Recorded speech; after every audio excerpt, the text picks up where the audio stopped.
ഇതിനിടെ തിരുവനന്തപുരത്ത് ദേശാഭിമാന പ്രചോദിതമായ ചില പ്രവചനങ്ങളുണ്ടായി.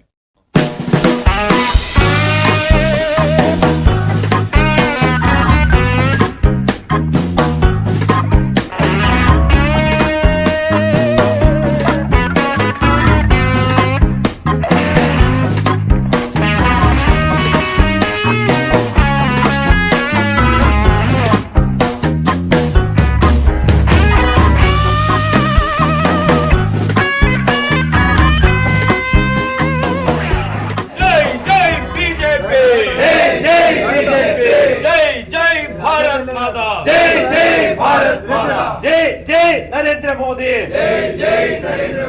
वीണ്ടും ഭരണം മോദി ഭരണം वीണ്ടും ഭരണം മോദി ഭരണം ജയ് ജയ് ഭാരത് മാതാ ജയ് ജയ് ഭാരത് മാതാ ജയ് ജയ് എൻഡിഎ ജയ് ജയ് എൻഡിഎ वीണ്ടും ഭരണം മോദി ഭരണം वीണ്ടും ഭരണം മോദി ഭരണം ജയ് ജയ് എൻഡിഎ ജയ് ജയ് എൻഡിഎ बोलो भारत माता के जय.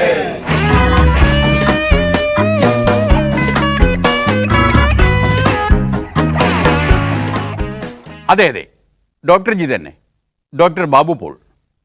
അദ്ദേഹം കുമ്മനം രാജശേഖരനാണ് പോൾ ചെയ്യുക. നരസിംഹറാവു സർക്കാരിൻ്റെ അപജയത്തിന് ശേഷം എങ്ങനെയോ ഇനി ഇവിടെ ഭാരതീയ ജനതാ പാർട്ടി വളർന്നു വരേണ്ടതുണ്ട് എന്നൊരു ചിന്തയിലേക്ക് ഞാൻ സാവകാശമായിട്ട് വന്നു എന്ന് പറയാം.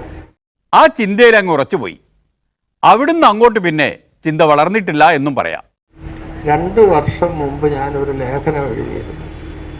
2019 മോദി തിരിച്ച് ജയിച്ച് വരേണ്ടത് BJPയുടെ മാത്രം ആവശ്യമല്ല, ഭാരതീയ ജനാധിപത്യം നിലനിൽക്കാൻ ആവശ്യമാണ്. 2 വർഷം മുമ്പ്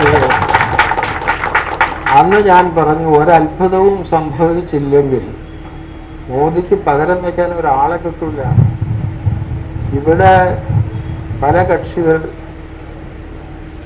ഇവിടെ ധാരാളം സ്ത്രീകളെ കാണുന്നുണ്ട്. ഞാൻ സ്ത്രീ വിരുദ്ധനാണെന്ന് വിചാരിക്കരുത്.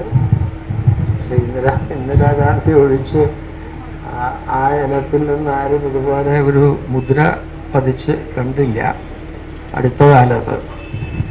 അപ്പോൾ ഒരു ഭാഗത്ത് മായാവതി, ഒരു ഭാഗത്ത് മമത, ഒരു ഭാഗത്ത് ദ്രാവിഡ പാർട്ടികൾ, ഇങ്ങനെ പല കക്ഷികളാണുള്ളത്. ഇവരെല്ലാം കൂടെ യോജിച്ച് നിൽക്കുകയോ കോൺഗ്രസ് പഴയ പ്രതാപത്തിലേക്ക് വരികയോ ചെയ്യേണ്ടത് രാജ്യത്തിൻ്റെ ആവശ്യമാണ്. അടിസ്ഥാനപരമായി അതാണ് ഡോക്ടർ ജിയുടെ വിചാരധാര. കോൺഗ്രസ് പഴയ പ്രതാപത്തിലേക്ക് തിരിച്ചു വരണം. പക്ഷെ അവരെ കൊണ്ട് സാധിക്കുന്നില്ല. അപ്പൊ അന്ന് ഇപ്പൊ മോദി ജയിച്ചില്ലെങ്കിൽ എന്ത് സംഭവിക്കും? ഇതാണ് എൻ്റെ യുക്തി. ഞാൻ പഠിച്ചത് എഞ്ചിനീയറിംഗാണ്. രണ്ടും എത്രയാണെന്ന് ചോദിച്ചാൽ 4 എന്നല്ലാതെ 5 എന്നൊരു ഉത്തരമില്ല. എൻ്റെ യുക്തി എന്താണെന്ന് വെച്ചാൽ, ഭാരതീയ ജനതാ പാർട്ടി മോദിയും അധികാരത്തിൽ വന്നില്ലെങ്കിൽ ശിഥിലമായ ഒരു പ്രതിപക്ഷം നമ്മുടെ ജനാധിപത്യത്തെ ശിഥിലമാക്കും എന്ന് ഞാൻ ഭയപ്പെടുന്നു എന്ന് പറഞ്ഞു. മോദിയെപ്പോലെ തന്നെ ഒരാൾ കേരളത്തിൽ ഉള്ളത് കൊണ്ട് കേരളത്തെക്കുറിച്ച് പിന്നെ ഡോക്ടർ ജിക്ക് പേടിയില്ല. ഞാൻ പിണറായി വിജയൻ്റെ സ്നേഹിതനാണ്. അദ്ദേഹത്തിന് അനുകൂലമായിട്ട് അല്ലാതെ ഞാൻ ആകെ എഴുതിയിട്ടുള്ളത് അദ്ദേഹം കൂടെ പുഞ്ചിരിക്കുന്നത് നന്നായിരിക്കും എന്നെഴുതിയതാണ്. വളരെ അടുപ്പമുള്ള സ്നേഹിതനാണ്, നല്ല മുഖ്യമന്ത്രിയാണ്. അതിനൊന്നും എനിക്ക് അഭിപ്രായ വ്യത്യാസമില്ല. ശശി തരൂര് അത്രയും അടുത്ത പരിചയമില്ലെങ്കിലും എഴുത്തുകാരനാണ്. ആ രീതിയിൽ എനിക്ക് അദ്ദേഹത്തിൻ്റെ ശൈലി ഇഷ്ടമാണ്. പിന്നെ ഫ്ലോക്സി നോക്സി നിഹിലിഫിലിഫിക്കേഷൻ ഒക്കെ എടുത്തു പറയും. അതൊരു മാനസിക രോഗമാണ്. അതിനേക്കാൾ വലിയൊരു അക്ഷരമുണ്ട്. അതെന്താണ് ഹിപ്പോട്ടോമോ അങ്ങനെ എന്താണ് എഴുതി വെച്ചിട്ടുണ്ട്. അതായത് ഈ വലിയ വാക്കുകൾ പ്രയോഗിക്കാനുള്ള ഒരു കൗതുകം. ശശി അങ്ങനെയൊന്നുമല്ല, തൻ്റെ എഴുത്തിലേക്ക് ശ്രദ്ധ ക്ഷണിക്കാൻ വേണ്ടി പറഞ്ഞതാണ്. എങ്കിലും അപ്പോൾ അവരൊക്കെ എൻ്റെ സ്നേഹിതന്മാരാണ്. പക്ഷെ വിഷയം എൻ്റെ വ്യക്തിബന്ധങ്ങളോ എൻ്റെ വ്യക്തിപരമായ അഭിപ്രായങ്ങൾ, ഇത് ദേശീയ തിരഞ്ഞെടുപ്പാണ്. ഇവിടെ ദേശീയ വിഷയങ്ങളാണ് ചർച്ച ചെയ്യപ്പെടേണ്ടത്. അതുകൊണ്ട് മാത്രമാണ് 2019 മോഡി തന്നെ വരണമെന്ന് ഡോക്ടർ ജി ആഗ്രഹിക്കുന്നത്? 2024 മോഡി തന്നെ വരും. എനിക്ക് യാതൊരു സംശയവുമില്ല. കാരണം രാജ്യം അത് ആവശ്യപ്പെടുന്നു. ഓരോ രാജ്യത്തിൻ്റെ അവതാരങ്ങളെ പോലെ ആവശ്യമുണ്ട്. ചില സമയത്ത് ചില അവതാരങ്ങൾ ഉണ്ടാകണം, എങ്കിലേ ഈ രാജ്യത്തിന് പിടിച്ചു നിൽക്കാനാകുള്ളൂ. അങ്ങനെയാണ് സംഭവിക്കുന്നത്. സെൻ ഗുരു പ്രവചനത്തിന് പുറമെ ചില കണക്കുകളും നിരത്തുന്നുണ്ട്. കുമ്മനം രാജേട്ടൻ്റെ വിജയത്തിൽ എനിക്ക് യാതൊരു സംശയമില്ല.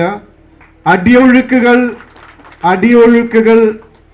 മാധ്യമ സുഹൃത്തുക്കളോട് പറയാൻ, നിങ്ങൾ കഴിഞ്ഞ തവണ വരെ കണ്ട ഇലക്ഷൻ അല്ല ഈ 2019 മുതലുള്ള ഇലക്ഷൻ കേരളത്തിൽ എന്ന് ഞാൻ അടിവരയിട്ട് പറയുന്നു. കഴിഞ്ഞ തവണയുള്ള വോട്ടിംഗ് ശതമാനങ്ങളും വോട്ടിംഗ് ഒന്നും നോക്കണ്ട.